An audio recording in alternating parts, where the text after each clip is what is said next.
poised to help states deal with the cuts that are coming to Medicaid. And then our upcoming project, we presented the very earliest details of the harms of financialization in healthcare, on how it drives systemic racism and physician moral injury. That project will be finished in December. We're still doing some patient focus groups. So once it's finished, we'll do a full presentation of that. We haven't scheduled that yet. Um, so as you all know, I think one pair states and Physicians for National Health Program both share this belief in a universal healthcare system free of the conflicts of interest that come from a profit-driven system, unconnected to employment, free of medical debt risk, free of copays, free of deductibles and prior authorizations. I finished medical school in 1991, and back then we were just starting to talk about like evidence-based medicine, this concept of why if someone has breast cancer and they live in the Northeast, they might end up with a modified radical mastectomy, but if they live in Southern California, they're offered lumpectomy and radiation. And what does it mean when you have those kinds of differences in care? And so that led to a whole kind of study and approach that taught us to be less of apprentices as physicians and surgeons and think about the evidence. And at that time, my like young idealistic self thought like evidence-based medicine and then its relative or cousin cost effectiveness medicine would solve everything, that would be how we um, got everyone to have healthcare in America. And that's what was wrong with our system, was what I was kind of taught and blah, blah. And I got so convinced that sort of over the course of my training, as Mike talked about, I got a doctoral degree in public health and cost analysis. But I was heartbroken over the time to figure out that, actually there are no real sources of cost in our system. And that all of the things that we think of costs are actually concealed under charges and manipulated by hospital systems and insurance companies. And while at some point in time this might have done legitimately to balance the needs of uncompensated care at some point, and truthfully, in a dramatic way over the course of my time, graduating med school in 91, finishing my cancer training in 99 and in practice since then, how it's just exploded, where profit clearly has become the driver of the entire system. That said, the problems didn't all happen in the past 25 years, right? So I gave you guys some of that intellectual background, but literally I was at an Illinois state hearing on healthcare when I was like, there has to be a better way. And a young activist named Nick Scala, that some of you might have known, came up to me and was like, wait, are you a doctor from Chicago? Like, have you ever heard of PNHP? And I was like, no, I haven't. And, can I just say the rest is history? He introduced me to Claudia, who went through my first set of Claudia Fagan set of slides, Quentin Young, who took me out to dinner and brought me into the fold. Um, but regardless, like let's go through like the intellectual process, right? In the United States, we have highly inequitable and inconsistent quality healthcare with poor health outcomes, high infant mortality, high maternal mortality, lower life expectancy compared to economically and racially similar countries with huge disparities based on skin color and social class. Is this because we don't spend enough? No, no, no. All of you guys know this. We spend the most in the world, almost twice as much as our, in quote, colleagues. How do we spend all that money and get crappy healthcare? Maybe we don't know how to train our healthcare professionals. Sure hope not. So why is it? Why is it? We know the main, most important factor is a system controlled by a profit-driven machine that wastes between 25 and 35 cents of every healthcare dollar. And that waste goes to profits or bureaucracy and administration that we need on our side to manage these complex systems and manage and deal with the gaming that occurs in these profit-driven systems. So when you have this system that's motivated by profit, you end up building this disconnected, fragmented healthcare system. You have healthcare deserts, you have maternity care deserts, you have separate systems for public health that isn't profitable and medical care that is. And one of the things that I don't think we talk about enough is this profit-driven approach also impacts trust in the system, right? We lost the trust of the people we care for by allowing this financialization, privatization, corporatization to take over our system, right? When a patient comes to see me and wonders, is she recommending surgery because I need surgery or because she's got to like build up her RVUs or make sure she gets her bonus? And they don't know for sure if I'm making recommendations based on what's truly in their best self-interest. Then we have a diseased system. And it's not like conspiracy thinking on my patient's part, right? We know nephrologists who own their own dialysis units are less likely to recommend transplant surgery to their patients with renal failure. And as a result, renal failure patients tend to have better outcomes in the VA, where those doctors aren't invested in how they get their care, than in our private healthcare system, where often nephrologists own their own dialysis units, right? I've been part of oncology practices that drive their patients towards chemo over hormonal therapy because chemo is a financial benefit, right? This lack of trust is clearly justified. And again, right, demonstrates our system is critically wounded. So again, we go back to the system of everybody getting healthcare, taking out those profit-driven conflicts of interest, getting rid of all the things that limit people's ability to access it, copays, deductibles, prior authorizations, medical bankruptcy, all of that stuff. We are a global superpower with world-renowned centers of knowledge and education and research. Like, how did we get here? And I'm going to get a little into the academia again because I think it's really important for us as we think about fixing, right?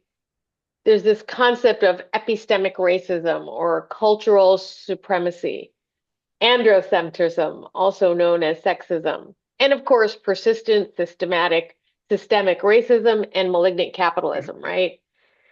I love like the word epistemic racism mostly because like this describes a force that we didn't even acknowledge when I was going to school. But it's this idea that um, we systemically rejected, belittled, or dominated any kind of indigenous knowledge systems.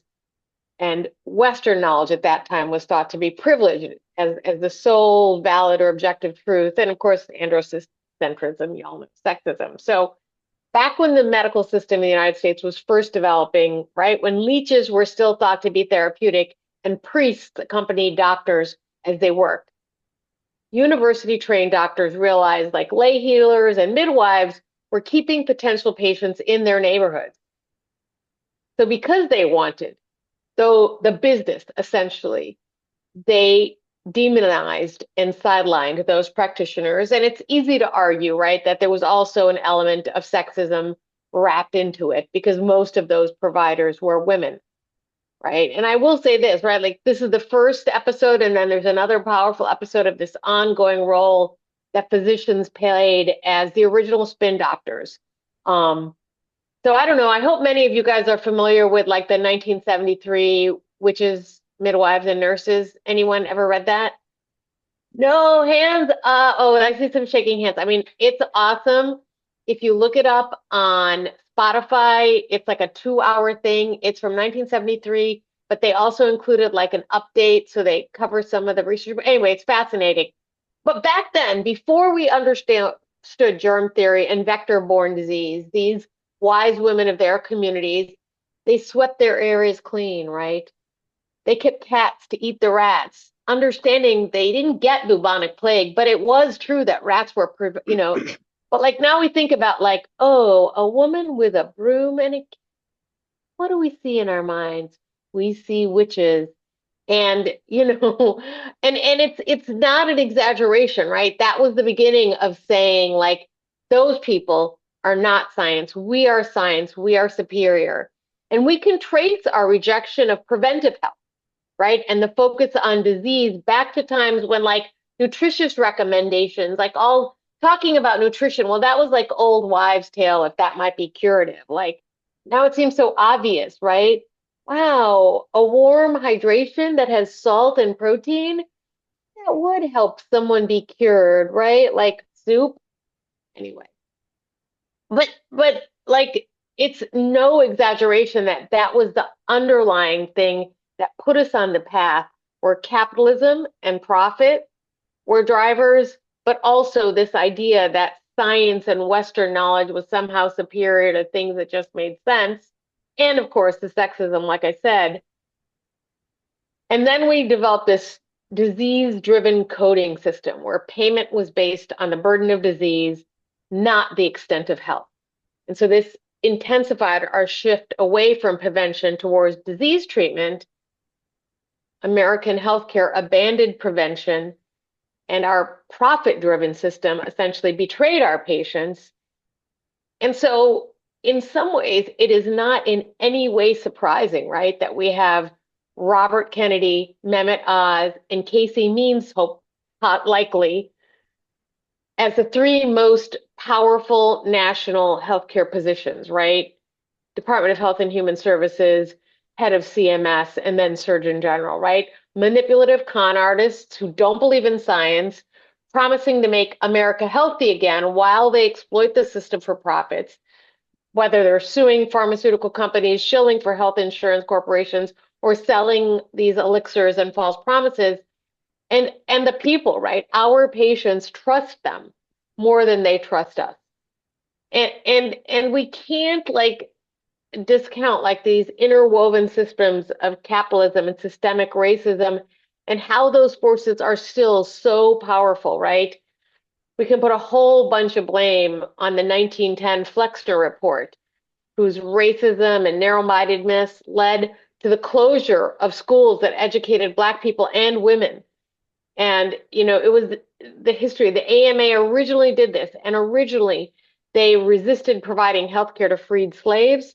They systematically prevented the education and inclusion of Black physicians in medical societies. And this, of course, limited our ability to effectively address the healthcare challenges of our country. Um, at our annual meeting, Mike, I'm sure you were impressed by Dr. Uche Blackstock, who talked about like the loss of like generations of culturally competent physicians from the closure of those 5 of 7 med schools, right? If we weren't racist, if we had had Black researchers focusing on these communities, you know, how long ago would we have cured sickle cell disease? And maybe it wouldn't cost millions of dollars to treat, right? And then speaking of like the physicians playing this role of spin doctors, the AMA pursued the very first national lobbying campaign in America in 1945 against Truman's plan for universal health care. And that fear and the original description that they got into newspapers, they got into doctors' offices, calling it a socialist medical system, right? That still lives on today. And you can look in the documentation, it is very clear that both racism and financial protectionism like played roles, but the stated goals were preserving physician autonomy and preserving patient choice. Well, we fucked up on those, right? Like both of those clearly we don't have in our system any longer, right? Insurance companies tell us how to take care of patients. State legislators who don't even know where fallopian tubes are tell OBGYNs and reproductive health care providers like how to take care of ectopic pregnancies. There are some states where, repro health providers are mandated to give misleading information. And then patient choice, like where's patient choice? Patients don't have any choices, right? They take what they can afford, they take what their employer offers them, and they go to whatever network is dictated. And at this point, like the Substack, the Healthcare Uncovered Substack just did a great write-up on these relationships between like the United Healthcare, the doctors' practices they own, and how they funnel patients into them, and then actually have differential charge rates for which doctors people are going to. Anyway, in 2008, the AMA did own up to their racism against Black physicians. They did it in this really mealy mouthed article. You can look it up if you want. But they never admitted to their racism against Black people and have continued their opposition to universal health care. Our students have played a big role in trying to overcome that. But they continue to be focused, right, on coding and coverage and payment rates, like and perpetuating this antagonism between prevention, primary care and specialty. I mean, the AMA has not served physicians or patients the way it should have. So, if we think about the most recent work, so that we are doing to try to clarify this like message, like profit-driven systems are inherently not going to provide the care we need. So we got involved in the work against Medicare Advantage because it provides like all of these clear experiments where you have a publicly funded, privately provided system, traditional Medicare compared to Medicare Advantage. Our first report 2 years ago looked at the costs, right? Our payments, their profits. Then we had the taking advantage. Clearly, we waste money probably in the billions per year. That was confirmed and actually called higher by MedPAC. Um, then they were like, yeah, but maybe we get better quality, blah, blah, blah. We wrote a report called Taking Advantage that clearly showed the worst health outcomes. And then this year, and so then the argument was like, oh, well, maybe we're not perfect, but we have a lot of Black people and poor people and rural people in our programs. We must be solving the problem of equity in healthcare. And diversity does not equal equity.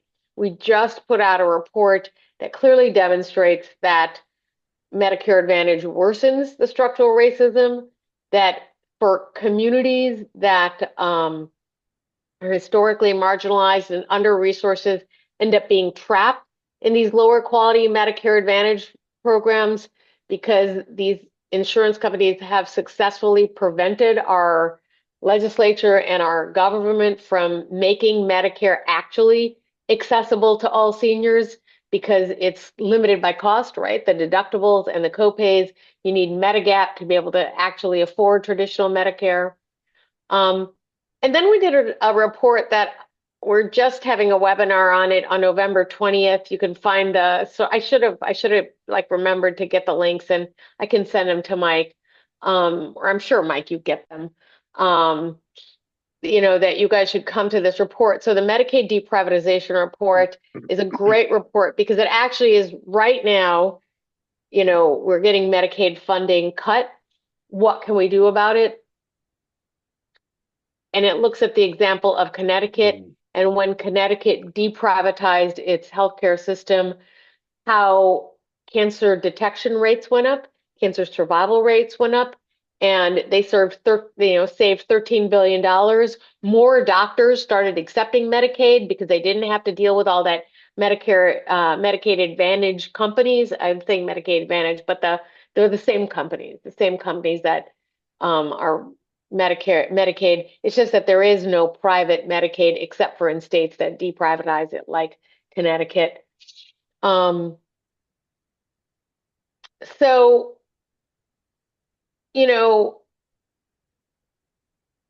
it seems like disconnected, but I want to like stay on this concept that like these powerful forces of capitalism, racism, sexism influenced our healthcare system as it is and continues to. And like if we think about sexism, right, for hundreds of years, men were considered the default human, right? Women were some like vague hormonal variation, hence we think about terms like mankind. And all science, from animal studies to large clinical trials, women were initially excluded In the 90s, there was a movement to include them because we're like, oh, wait, shit, maybe they might be a little different in some ways.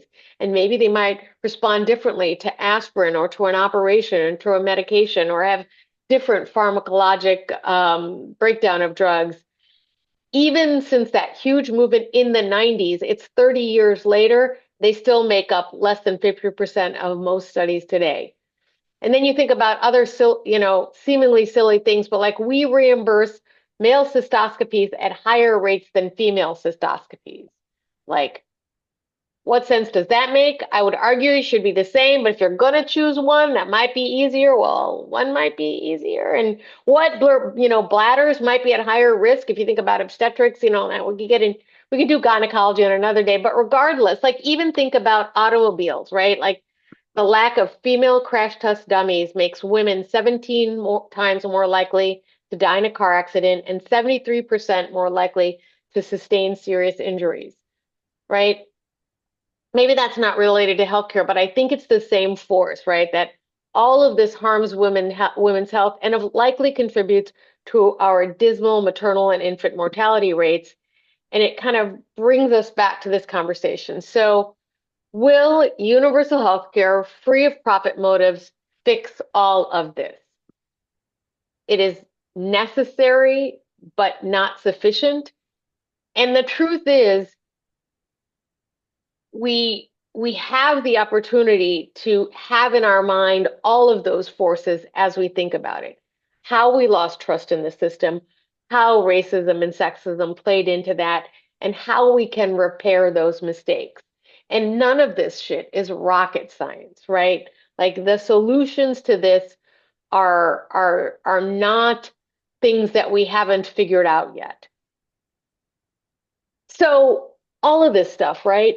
Operating in this world, being an OBGYN, and one day like waking up and thinking to myself, oh my God, the father of gynecology experimented and developed the C-section on slaves with no anesthesia.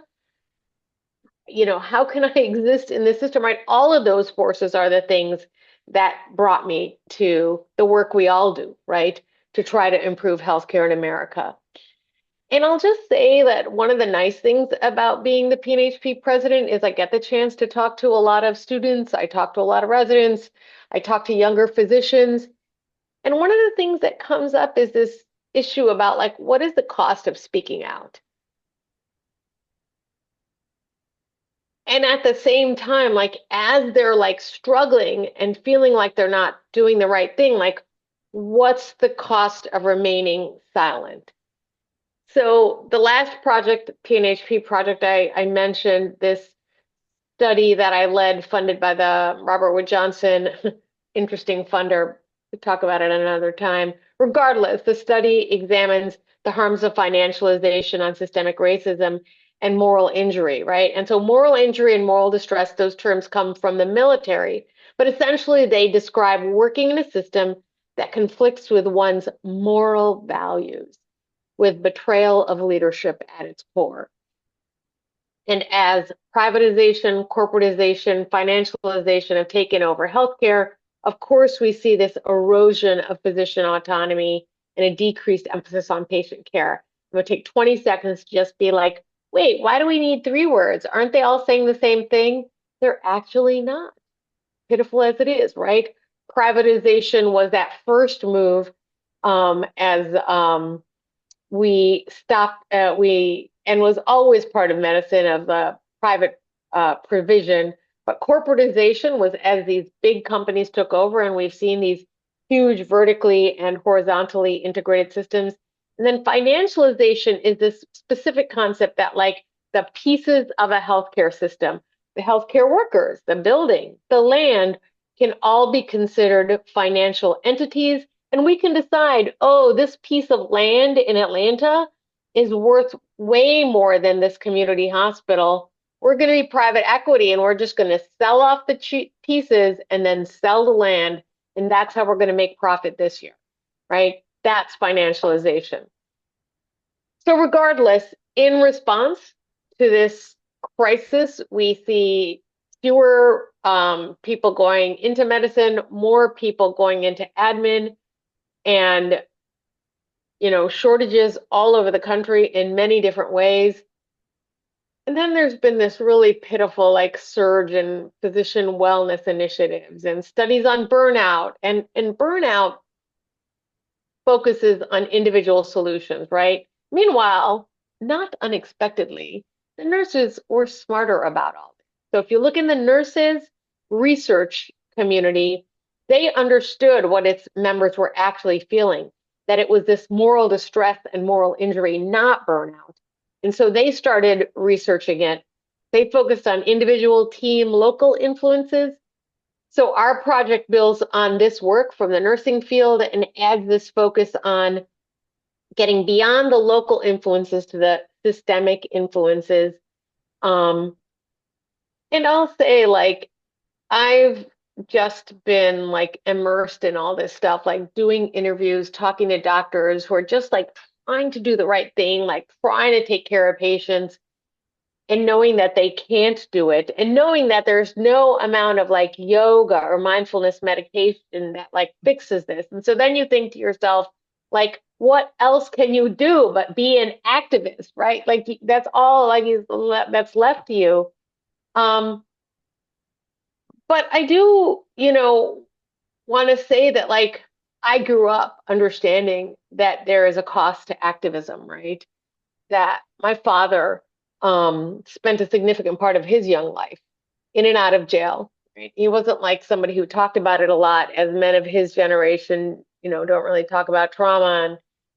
And he used to kind of make these jokes about like how he learned to cook in jail, and we would all be like, "Dad, should he cook?" But we would never say quite that. Regardless, right? At that time, India was colonized by the British, who believed that their skin color gave them the right to pillage, plunder, and subjugate. And it was white supremacy that led them to believe that they could do so. But of course, it was unchecked capitalism and profit mongering that really led them to think they should. My dad was lucky. His older brother was this very charming Air Force officer, and he'd get him out of jail. And then my dad would go back to his rabble rousing, and he was on universities. And regardless, he gave up most of his 20s and part of his 30s as an ardent supporter of Mahatma Gandhi, participating in those nonviolent civil disobedience, and ultimately did contribute to India's independence. But ultimately, he felt betrayed. He felt betrayed by Gandhi and by India. By Gandhi because of his flawed views on race, caste, gender, and his role in the religious divisions that led to the bloody and violent partition of India. In so many ways, it like made sense that my parents immigrated and left India, and they came to Chicago in 1967, the year I was born. My father eventually became a U.S. citizen, and he he talked about like his ideals of democracy, equity, fairness, like reflected in this country. He was always like guided by his moral compass and the principles of Sikhism, that he raised us to believe in this concept of you have a right to you have a right to certain things, but those rights mean you are ultimately committed to contributing to your community, right? The concept of civil service. It's so sad how civil service has been demeaned in our country. But this idea of fighting for what's right, especially for those who lack power and privilege, and in so many ways, right here I am, president of PHP, I internalized those teachings. But I'll be honest that I struggle with some of them, and I struggle with them as they come into conflict with my own possible ability to practice medicine, right? I am not primarily president of PNHP. I am primarily a gynecologic oncologist. I love taking care of people. I love operating. I love the idea that like I can do an operation and possibly like cure an endometrial cancer sometimes before most people in my community have gotten to work. I love like pulling up people's labs and seeing someone's CA-125 coming down, like right one course of chemo. And it would be very hard for me if something limited my ability to practice medicine. I mean, I don't know if any of you all know of Elizabeth Potter, Dr. Elizabeth Potter, right? She spoke up against United Healthcare and th literally just described their prior authorization process. And since then, and she speaks openly about the retaliation that's absolutely threatened the financial viability of her surgery center in Austin, Texas. Dr. Blackstock, who spoke, as I mentioned, at our meeting, she writes very eloquently in her book about how in academic medicine, as she was asked to speak on DEI, she was kind of instructed on what she could and couldn't do, and ultimately felt that if she really wanted to advocate against, racism in healthcare, she had to leave academia. Last year, one of our medical students um, had her degree threatened because she was at a protest. And it took a lot of work and campaigning and lawyer communication.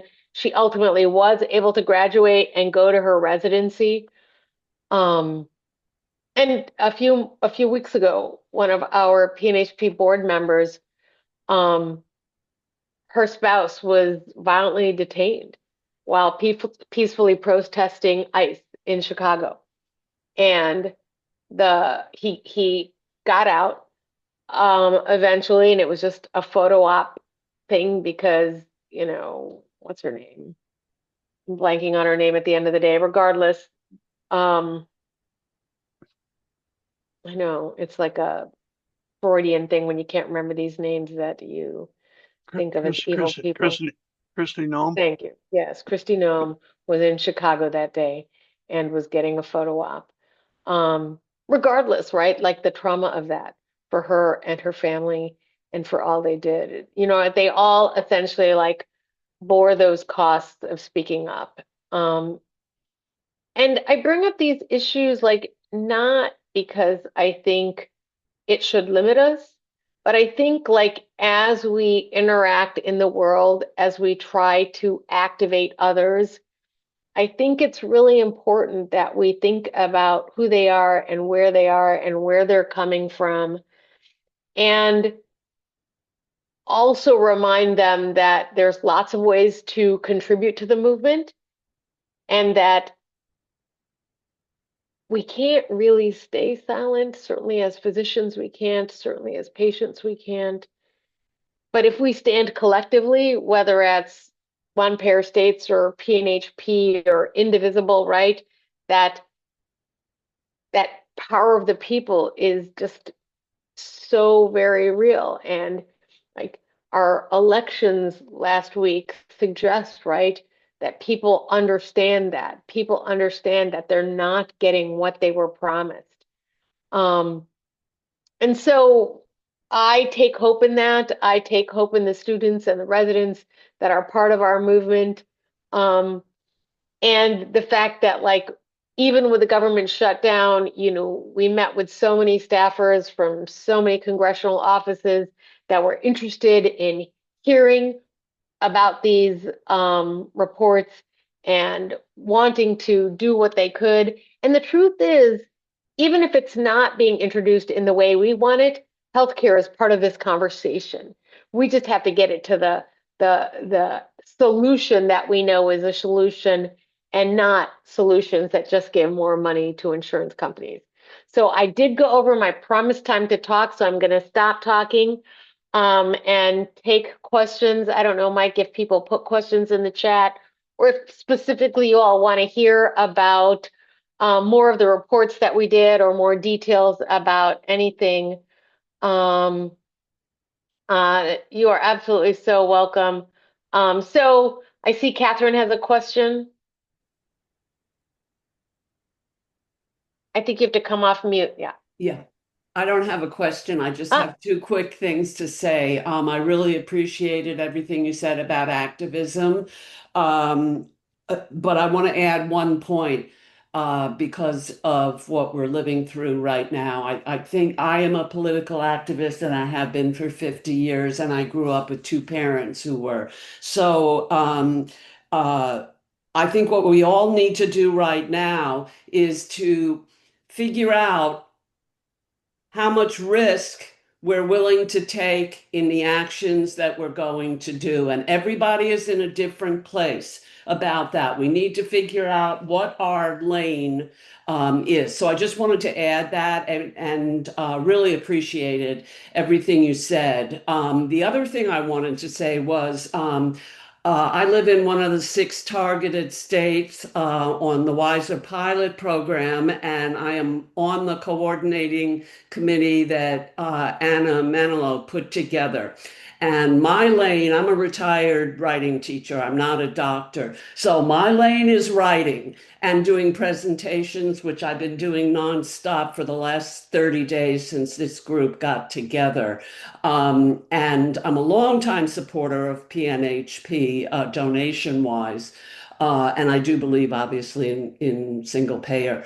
But I wanted to tell you that today I was writing something that I needed to create links for about Medicare Advantage. And I went back on your website, and it's very cumbersome and not easy to get to the many, many articles and ideas that are on that website. So I went back to my folder on Wiser, and Anna had sent out a lengthy email a week or two ago with the links to PNHP about Medicare Advantage overpayments and harms and so forth and so on. And I was able to get that more easily than going on your website. So I guess I do have a question. Is there any way uh, that all this wealth of information can be easier to find on your website? Money, money, money, Catherine. That's the thing. We are literally fundraising to redo our website, but it Okay. isn't hard. And there is so much stuff that nobody wants to lose. But if you look at the reports and proposals, that's where all the drop downs are. Oh, And then the right. other place, if you want like the details like Adam Gaffney's talks, those are if you go to slideshows where it Yeah. says member resources. And, ideally you're a member, but the truth is if you use the current president's last name, that's the code to get into all the slideshows. Okay. Okay. All right. Uh, Thank you. Absolutely. And then I put the link to Mm. if you go to the top where it says reports and proposals, that's where you Yeah. find them. Yeah. And then all of the reports and proposals have links to a PDF and all of that. Yeah, it's pretty cumbersome. I'm working with an 82-year-old woman uh, who also, is doing writing. We're sort of doing it together. And she was commenting about that. She's been a long time member, I think, of NSP and Yeah, no, it's like an Arizona. ongoing thing, truthfully. Like we've Yeah, it's not, every it's, time we decide we're going to redo the website, we decide we need to get more students to our meeting and we just like I understand. constantly readjust but it is on the list for this year, as is like really deepening and broadening our social media presence, which we have Yeah. neglected to date. Okay. Um, but regardless, looks like Barbara has a question. I just was going to comment that I put together a presentation on Wiser for Healthcare Oh for yeah, All. yeah, I was going to speak on Wiser. Yeah, yeah, yeah. Yes, So so does everybody know what Wiser is? It's essentially a way to to introduce privatization into traditional Medicare. It's like it's a wedge, and it's adding prior authorization in. They're saying it's limited to six states, and they're saying it's limited to a number of procedures, but and they're using this AI technology, which is why they're considering it innovative. But it's clearly like there's nothing written in it that wouldn't allow them to expand it to more states and expand it to more procedures. And just to be really clear, the the procedures that they're including, which are like solutions to chronic pain and complex incontinence and other things, they're exactly the procedures and the kinds of illnesses and treatments that like you couldn't write an algorithm for. That's why you need a goddamn doctor or a specialist to like talk through like, oh, you had a complication from a bladder repair that led to this aspect, or you have this very like recalcitrant form of, pain that hasn't responded to these and might be worth trying to manage your pain with these procedures that we don't think of lightly. And so it's just a way to deny access to these things. So, I mean, I think the bottom line on opposing them is there are some complex legislative ways to oppose them. Thank you for adding that in. No, and absolutely, Carolyn, they don't. It is just money. And it's Regardless, also, I it do comes off of Medicare Disadvantage is their model. And there are 17 absolutely, procedures, and absolutely. they'd like to destroy Medicare. That's And the everyone can agenda. see Yes, what's that is. going. It absolutely is the agenda. But we're getting lots of comments, and I welcome comments if that's what you all wanted. But I also did want to, like, since you all have me, if you have other questions, and I do, like, I am open to the things that we can work on that, like the one that Catherine brought up. Other thoughts, other hopes or wishes, Sarah? Hi, yeah, I'd love to hear a little bit more about the conference in DC recently, what your goals were for that, and what you feel like you accomplished. So, PNHP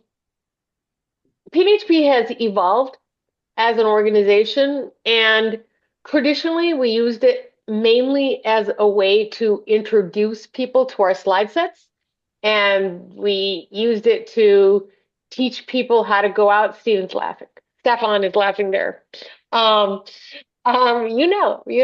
But regardless, it was this idea that if we just like educated physicians and then physicians educated more physicians, it would all solve the problems. And in the past 5 years, we have thought of ourselves more as activists and organizers, and this idea that we learn better how to function to support our coalition members, and to support other people in the movement, but also how do we talk to legislators? How do we build a relationship with legislators? How do we, we know we're right, but how do we talk to people who are uh, hearing many different opinions and being influenced by many different forces? Um, how do we get the power of the people? So those were our goals. And we restructured our meeting in a way. We used to have like a leadership training thing on Fridays, and then the bulk of the meeting on a Saturday, and then everybody went home on Sunday or participated in APHA. We used to connect our meeting. So this year we sort of moved our meeting. We still connected it to the weekend APHA was here, but we had it in DC, and we had an advocacy day on Monday. We are currently having conversations, and those of you who are PNHP members, I welcome you to join in and to talk with your chapter leaders and your regional board reps about this. We're having this conversation of at least, Sarah, like every other year, having a DC meeting so we can keep doing things like rallies and an advocacy day and building those relationships where, like, if you meet some of the legislative staff here in DC, then you go home and you meet them in the home district office, that those relationships get built up. And, what we do with our other meeting, I mean, I think the other part of the conversation is to, by disconnecting with the from APHA, the meeting doesn't reliably fall after the election, right?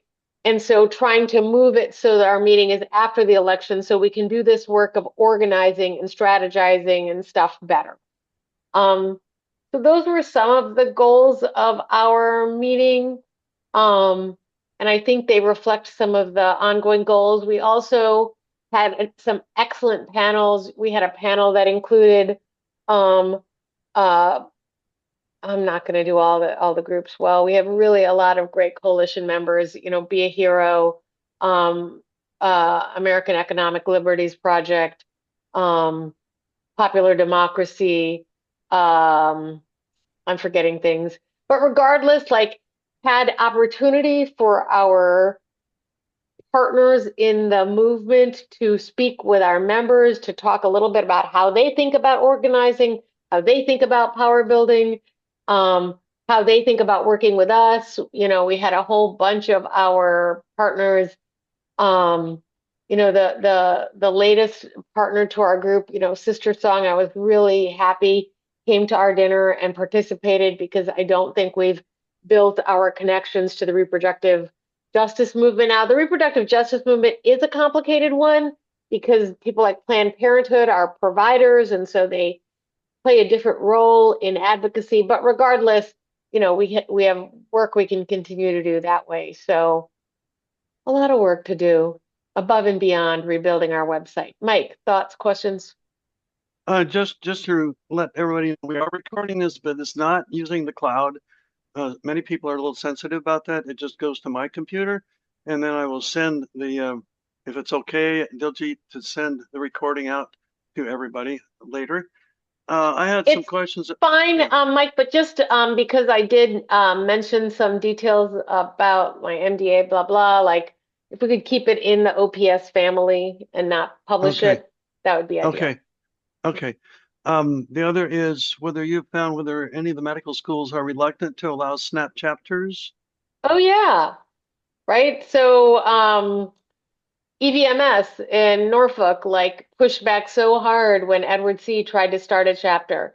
And, basically he had to and he got support from the national office and pushed back and ultimately was able to establish a chapter there. But there's definitely pushback, and it'll be interesting to see. Like nobody's tried to build one at Carillion. There is one at Kaiser's Med School. So how when these corporations create med schools, like how do they relate to it? Um, yeah, it's challenging, and I will say this: different than PNHP National, where we've been very focused on healthcare in the United States, our SNAP chapters have engaged in other activities and in some community-driven projects, including to do some education around reproductive justice and do education on medical debt and options for medical debt relief that were community-based. So they're doing some community-specific work that I think really benefits both the chapter and the members in being part of community. Is it Oh, fun? thanks. And thanks for such an eloquent presentation. We really appreciate it. My pleasure, Mike. Yeah. Appreciate all the work you guys do. Yes, just wanted to kind of briefly ask a question. So thank you so much for this presentation. Yeah, my name is Stefan Rando. I'm the chair of Medicare for All Florida, or an advisor to the board of PNHP National. And yeah, I thought this was really great tonight to also hear a little bit about like your story, basically like what made you kind of want to be involved in this work in the first place. I feel like definitely learned something. And yeah, just as someone who's, a working class person. So, for example, working full time here as a field representative for the union, but then, yeah, my wife and I still not being able to get all the healthcare we need, despite having health insurance, just because of our current system. That always is kind of what makes me want to organize. And of course, I'm really happy. I feel like I see a few folks here on the screen who are going to travel for that Healthcare Now, Medicare for All Florida national strategy conference that's going to take place November 22nd, 23rd. So like happy to see anybody and either virtually or like in person for the conference in a week and a half. But yeah, I was kind of curious since there's of course all the amazing things that PNHP is doing, which to me is so impressive, like the moral injury report or the equity report or all the amazing advocacy and research at the same time. There's also like so much, at least to me, inspiring developments coming like from the states, such as, of course, say like Oregon already passed two universal healthcare bills and now has a governance board that's trying to figure out all the details about how to implement universal healthcare. Or even earlier this year, Colorado passed a bill for the universal healthcare study, which the governor signed into law. And I know, for example, PNHP which is amazing, kind of like having that organizer that helps with the PNHP New York chapter. And of course, they are having great work that they are doing with the New York Health Act. But I was just wondering, is that something that you think PNHP might ever consider to, as much as we all want to see the federal action, and I'm trying to work towards the federal Medicare for all bill, of course, with Medicare for all Florida, but um, yeah, is it ever something that PNHP would consider to possibly help more, like some of these states that might have like Colorado or Oregon or others, really great developments to try to get us to universal health care sooner rather than later to support them with organizer time or financially, any other ways. So PNHP chapters get a percentage of support from their own members' donation that goes back to the chapter, and we encourage like the chapters to, you know, do whatever works for them in their region. Like as you know, Florida different than Oregon, different things that you might do. Um, it's challenging, right? But that's one of those things that we have struggled with is this issue of limited resources again, right? Every time like we hire another organizer, there's so much work to do nationally that ultimately we've kind of made that decision that at the size we are right now, you know, we use whatever we can to help our local chapters grow and then of course support them in the work they do. But it does get really challenging because even just for our policy committee that writes these reports, they can't necessarily go through like every state law and every state bill that comes up. Like we just don't have the bandwidth yet. Could we potentially get there? Absolutely. We could potentially get there, but we would need some, major growth. On the other hand, do I think we're going to continue to grow? I think we are going to continue to grow. We've grown in the past 5 years. We've grown in number of organizers. We've grown in number of members. Um, and as the resident unions have grown, like we've seen more residents kind of join the PNHP fold as they've sort of found a like-minded place. So hopefully, but we don't do the same kind of intensity of the work we do. On the other hand, like, Healthcare for All Oregon, like, certainly like they are part of our moral injury study and have funding from that moral injury study and some of the patient focus groups that they're doing. We hope that research will contribute, right, to giving information to that local governing board. And one of the like stated goals in the funding was that Healthcare All Oregon would do that. So when there's like opportunities for things like that, we're welcome, but yeah, it's still hard with the bandwidth concerns. Thank you. Of course. Of course. I'm not running this meeting, but I tend to like feel like when we hit that 9 o'clock, like it shuts down. But Mike, you're in charge, and so I don't know if I should take another question or Yeah, are you willing to take one more question if there is one? absolutely. Okay, Caroline.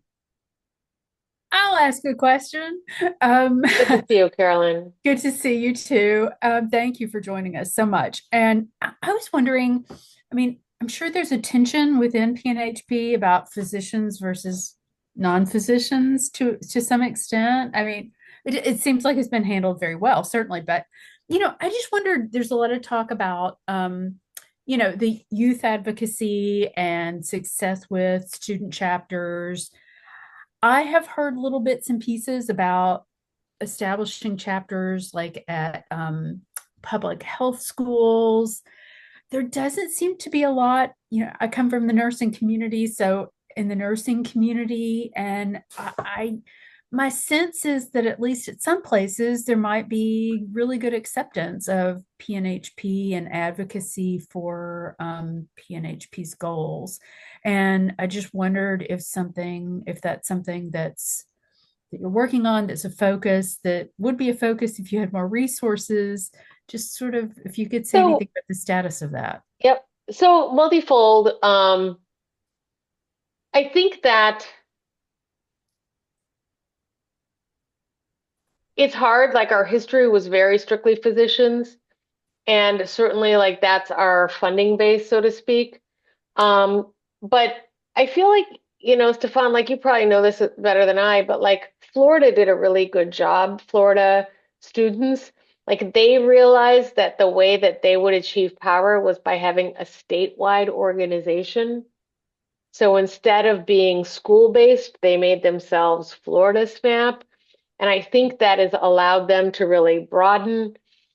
In Georgia, there's good relationships between the osteopathic and the med schools, and the three, chapters interact well together.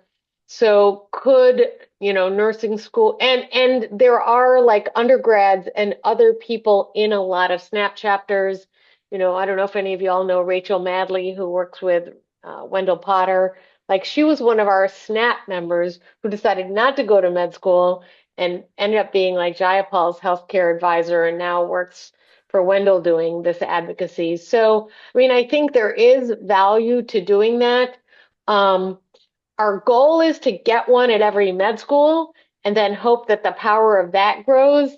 But I will say this, PNHP leadership is one step removed from SNAP leadership.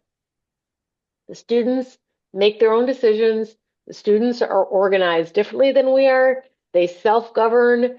They take stands that we don't always take stands, and we support them in doing that because they are organizers and activists in their own right.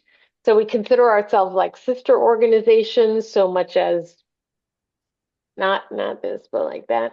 And they are, five of them are on our board as active members, voting members on our board that comes from their board, however they've structured, and they choose the people who come.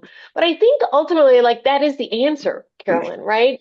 And that's why we've worked so hard to have good relationships with NNU, who participated in our rally with, right? And then like how do we really do that work? We have a pharmacist currently on our board. We had a journalist on our board before that.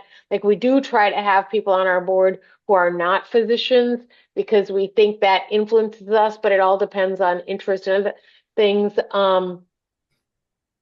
Yeah, no, and I just, Carolyn, I'm excited for you in Virginia with your triumvirate. Like, I'm hoping like Medicaid deprivatization is something you all try to push because you actually have the potential to get it in Virginia. Now with that threesome plus this issue of losing funding. So anyway, separate Yep. topic, just dropped it in and it's 9:03. So Yep. Thank Thanks you. again. Yep. Dr. Thanks Singh, again, Diljeet. could you put your email address in the chat, please?